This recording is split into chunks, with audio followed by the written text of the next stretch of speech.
The sound that echoed through Benedict Canyon on the night of May 12, 1956, wasn't just the screech of twisting metal or the explosion of a transformer. It was the sound of a golden era shattering into pieces. If you were alive in the 50s, or even if you just grew up hearing the legends of the silver screen, you know that Hollywood wasn't just a place. It was a carefully constructed God complex. They told us these people were immortal, untouchable, perfect. But what the studios spent millions covering up that night was that their most beautiful prince, Montgomery Clift, didn't just crash a car. He crashed a myth. When the police arrived, they didn't find a movie star. They found a bloody, unrecognizable pulp trapped in the wreckage of a Chevrolet Bel Air. But the most terrifying part wasn't the blood. It was who was crawling into that wreckage with him. While the sirens were still miles away, Elizabeth Taylor, dressed in an exquisite evening gown, now stained with oil and blood, was doing something no insurance policy could cover. She wasn't screaming. She was climbing into the mangled front seat, forcing her hand into Monty's shattered mouth to pull out the 2 front teeth that had lodged in his throat, choking him to death. She saved his life that night, or so the headlines said. But looking back at the 10 years of agony, addiction, and slow decay that followed, one has to ask a darker question. Did she save him, or did she just prolong the dying process? Because the man who was pulled out of that car was not the man who drove into it. The Montgomery Clift who survived that night began a journey that insiders would later call the longest suicide in Hollywood history. Before the metal twisted and the glass shattered, Montgomery Clift was not just an actor. He was a phenomenon that threatened the very foundation of the old Hollywood system. Imagine a time before Marlon Brando's swagger or James Dean's rebellion. Monty was the original. He was the one who brought a raw, terrifying vulnerability to the screen that made men uncomfortable and women obsessed. He was beautiful in a way that seemed almost painful, a sensitivity that vibrated off the screen in films like A Place in the Sun. He was the golden boy, the one who had it all: talent, looks, and the adoration of the world. But behind those soulful eyes lay a storm that no camera could capture. He was a man at war with himself, living a secret life in a town that monetized morality while practicing none of it. He refused to sign the 7-year slave contracts the studios forced on actors. He refused to hide his intelligence. And in a town built on conformity, he was a dangerous variable. On that fateful Saturday night, the fog rolling into Beverly Hills felt like a premonition. Elizabeth Taylor and her then-husband Michael Wilding were hosting a dinner party. It was supposed to be a quiet evening, a respite from the grueling filming schedule of Raintree County. Monty hadn't wanted to go. He was tired, he was anxious, and a strange heaviness hung over him that friends would later describe as a dark aura. But he went for Liz. He always went for Liz. They shared a bond that went beyond romance. They were soulmates tethered by the shared trauma of childhood stardom. Throughout the dinner, witnesses noticed Monty seemed distant, his glass of wine barely touched, his eyes fixed on something no one else could see. It was as if he could hear the clock ticking down the final minutes of his life as he knew it. When he finally stood up to leave, the air in the room shifted. Kevin McCarthy, a fellow actor and close friend, felt an inexplicable urge to follow him. "I'll drive ahead of you," McCarthy said, a sentence that would haunt him for the rest of his life. As they navigated the treacherous, winding roads of Benedict Canyon, the fog thickened, turning the world into a gray, featureless void. McCarthy watched in his rearview mirror as Monty's headlights cut through the mist, 2 beams of light following him like faithful ghosts. And then, in a heartbeat, the lights vanished. There was no screech of brakes, no desperate attempt to correct the course. Just a sickening, thunderous crunch as Monty's car failed to negotiate the sharp curve and slammed directly into a utility pole. The impact was so violent it snapped the pole like a twig, sending high-voltage wires dancing across the hood of the car like lethal snakes. McCarthy raced back, his heart hammering against his ribs, to find a scene from a nightmare. The car was accordion-pleated against the tree. The silence that followed was deafening, broken only by the hum of the live wires and the hiss of steam escaping the radiator. Inside, Monty was slumped over the wheel, his face, that million-dollar face, obliterated. The dashboard had crushed his chest. The steering wheel had shattered his jaw. He wasn't moving. He wasn't breathing. McCarthy ran back to Elizabeth's house, screaming that Monty was dead. But this is where the story shifts from a tragedy to a horror movie. Elizabeth Taylor didn't faint. She didn't call her publicist. She ran. She ran down that steep, dark hill in her high heels, fueled by a primal desperation. When she reached the car, the smell of gasoline and hot metal filled her lungs. The threats of an explosion were real, but she didn't care. She saw what McCarthy couldn't bring himself to look at. Monty was turning blue, choking on his own blood and broken teeth. With a ferocity that stunned the men standing paralyzed around the wreck, she crawled into the back seat, cradling his bloody head in her lap. She commanded the men to shine their flashlights, and without hesitation, she reached into his throat. It was brutal. It was messy. It was the most intimate and violent act of love anyone had ever witnessed. When he finally gasped for air, a ragged, bubbling sound, he looked up at her with eyes that were swollen shut, confused, and in agony. He was alive. But as the ambulance finally wailed in the distance, piercing the night, the real tragedy was just beginning. The doctors at Cedars-Sinai Hospital would spend hours stitching his face back together. They wired his jaw, rebuilt his nose, and tried to salvage the features that had made him a legend. But when the anesthesia wore off and the pain, a pain so blinding it felt like white fire set in, Monty asked for something that would become his new constant companion. "Give me something for the pain," he whispered through wired teeth. It was a simple request, a medical necessity. But in that moment, the needle that pierced his skin didn't just deliver morphine. It planted the seed of a demon that would consume him for the next decade. The physical pain was unbearable, yes. But as he lay in that hospital bed, staring at the ceiling with his head encased in bandages, a deeper, more corrosive pain began to surface. He knew, even before they handed him a mirror, that the face he would see would never be the same. And for a man whose identity was tied to his reflection, this was a death sentence. The studio fixers were already at work before the sun came up. They spun the story. A minor accident. He'll be back on set in weeks. They needed to protect their investment. Raintree County was a massive production, and they couldn't afford a star who was broken. They didn't care about his trauma. They cared about his continuity. They forced him back to work before his bones had fully knit, fueled by a cocktail of painkillers and amphetamines to keep him standing. The crew on set would avert their eyes when he walked by, unable to reconcile the scarred, trembling man with the God they knew. The left side of his face was frozen, paralyzed by severed nerves. He had to learn to act with half a mask, but the audience watching the film later would notice something even more chilling. In the wide shots filmed before the accident, he is young, vibrant, glowing. In the close-ups filmed after, his eyes are dead, filled with a frantic, hunted look. You were watching a man aged 20 years in a single cut. But the physical scars were just the map. The territory was far more dangerous. The pills weren't just for the jaw. They were for the silence. They were for the loneliness of being a gay man in a world that would destroy him if it knew. They were for the guilt of surviving when he felt he should have died. As the 1950s bled into the 60s, the slow suicide began to accelerate. The drinking started at breakfast. The pill bottles multiplied on his nightstand like a miniature city of glass. Friends would find him wandering naked in hotels or passed out in his soup at high-end restaurants. Yet the system kept using him. They propped him up, dusted him off, and pushed him in front of the camera, squeezing every last drop of talent from his dying soul. And the most heartbreaking part? He let them. Because acting was the only time the pain stopped. Or so he thought. The return to the set of Raintree County wasn't a triumph. It was a macabre experiment in human endurance. Imagine standing under blazing studio lights that heat the air to a suffocating degree, while your jaw is held together by wires and your nerves are screaming with every subtle movement of your face. That was Monty's reality.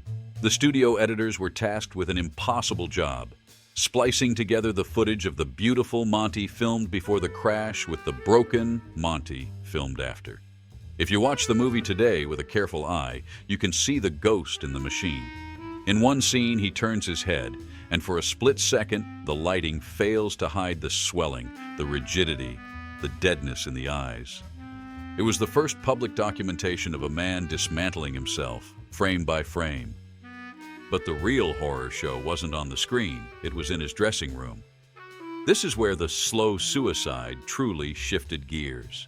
To cope with the agonizing physical pain, doctors prescribed strong painkillers.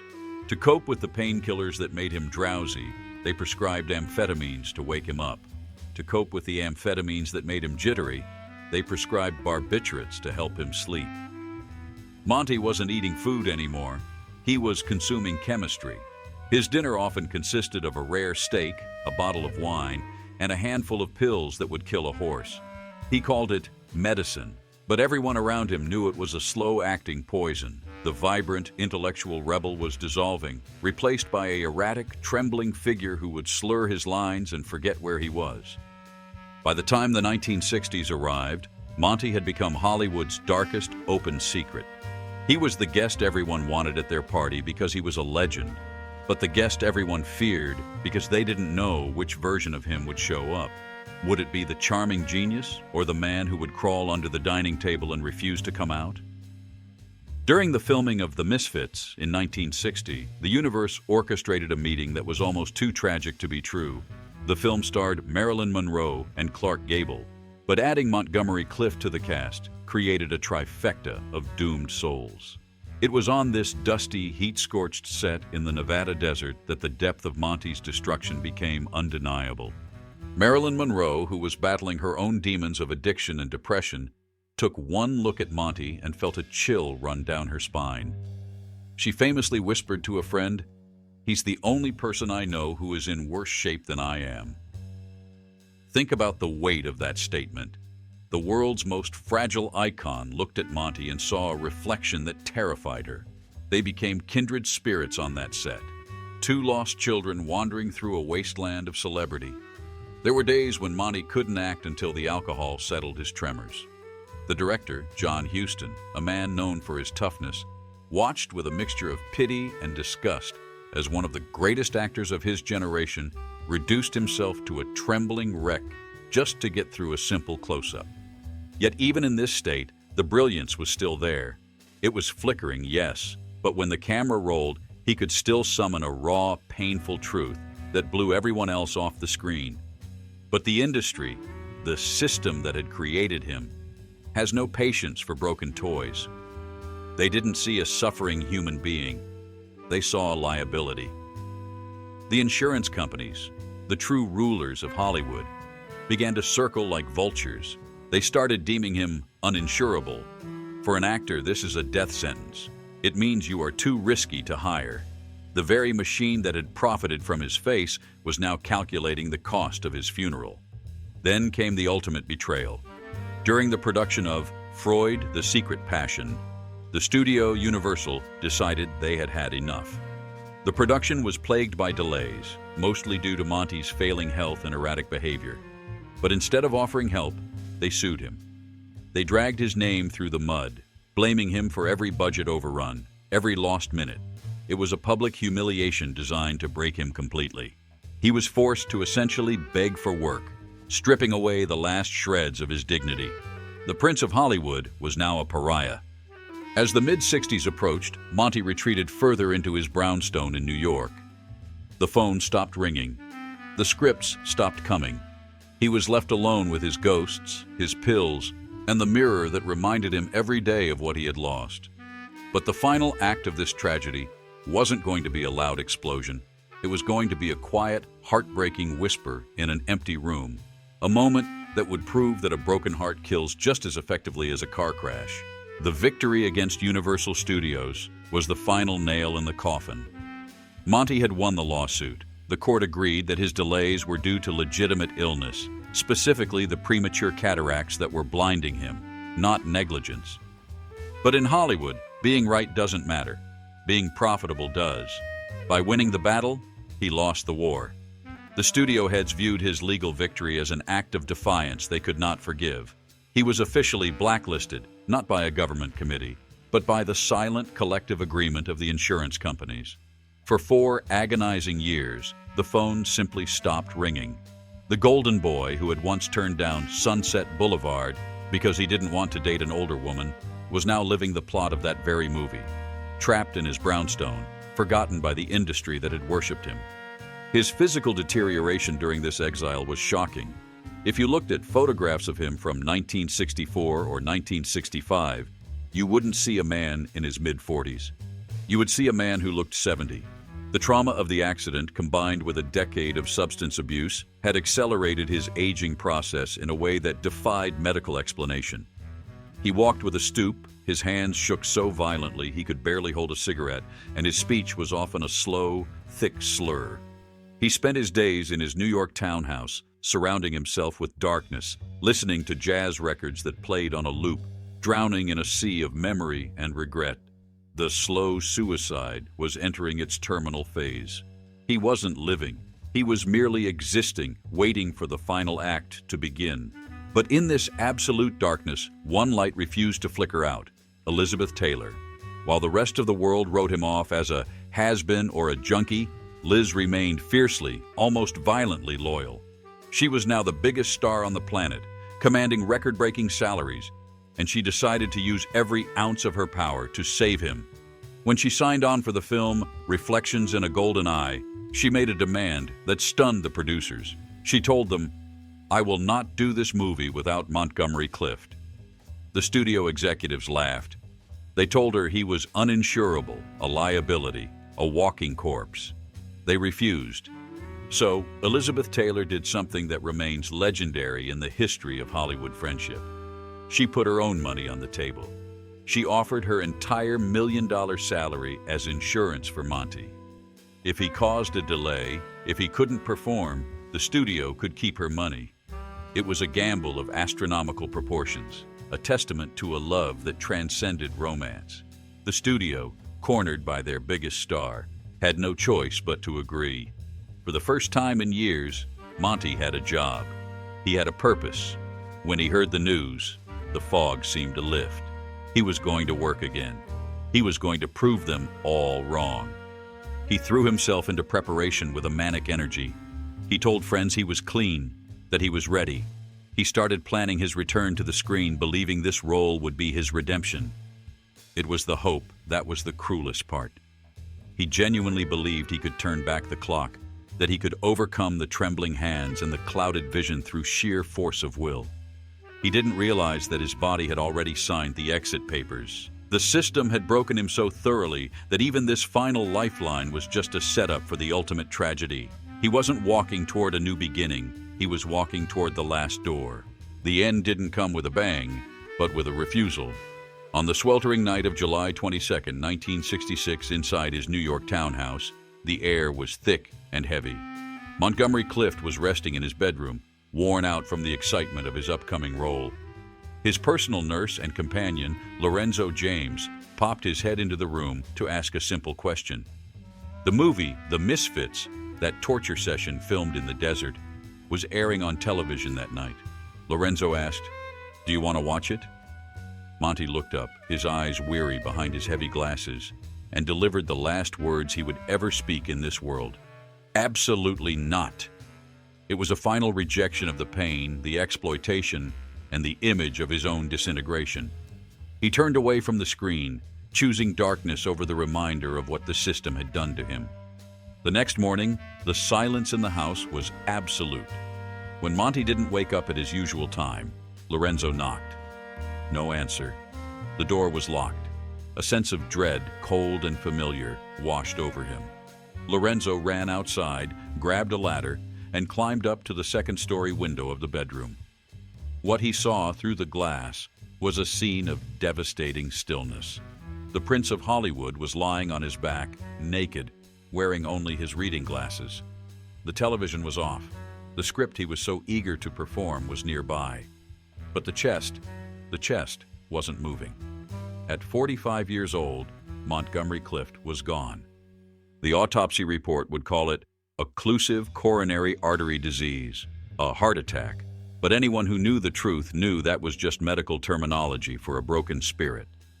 The coroner stated that his body was essentially that of an old man. His arteries were ravaged, his liver scarred, his system completely burnt out. The car crash 10 years earlier hadn't killed him instantly. It had started a slow-motion chain reaction that took a decade to stop his heart. He had spent 3,724 days dying, pill by pill, drink by drink, trying to numb the reality of a face and a soul that had been shattered. The aftermath was the final insult of the industry. Elizabeth Taylor was inconsolable, her gamble to save him having failed in the most tragic way possible. But the machine of Hollywood didn't pause to mourn. It simply recalibrated. The role in Reflections in a Golden Eye, the role Liz had fought for, the role that was supposed to be Monty's resurrection.